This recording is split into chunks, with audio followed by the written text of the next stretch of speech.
know, that's something that I feel like has saved my life. Standing on principle, man. Willing to turn down big money. Willing to really turn down $1 million if it ain't coming the way I want, in the manner I want, with the respect that I want, and really standing on it. See, I look back now like, man, you was crazy, but that is what saved me. And I know a lot of dudes who went to the penitentiary for things that I saw coming because they let the money override their principle, which they really didn't have. Times when we were talking, we ain't gonna talk about it, but I told you, hey, something's going on and they kind of want to, you know, make a deal. I ain't going. And you was like, ooh, okay, yeah. And I was like, but to me, it was just so matter of fact. That's how I was taught. Yeah. You know, it got to be my way or no way. But guess what? That same individual ended up coming back around the right way. Why? But if I would have allowed her to come in making deals and do it her way, guess what? It would have fell apart eventually because, okay, she knows he makes deals.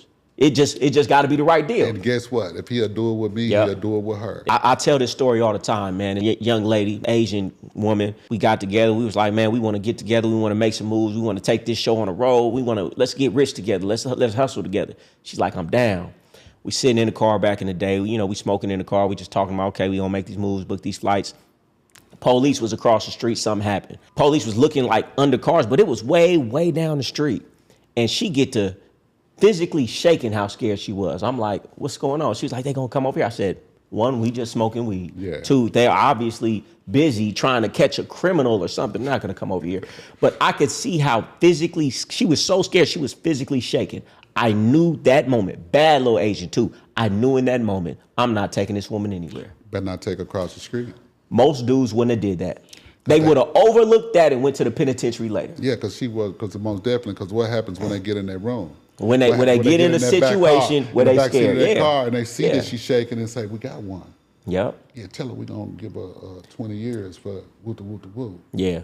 Just the only thing she got to do is just tell us, and she's going to tell. Many situations that I've been in where I denied it, and 2 days, 3 days later, a situation transpired where it's like, yep, see, that was the right thing. And I know dudes sitting in the penitentiary right now for things they came and asked me and I said don't do it, and they went behind my back, did it anyway for the dollar.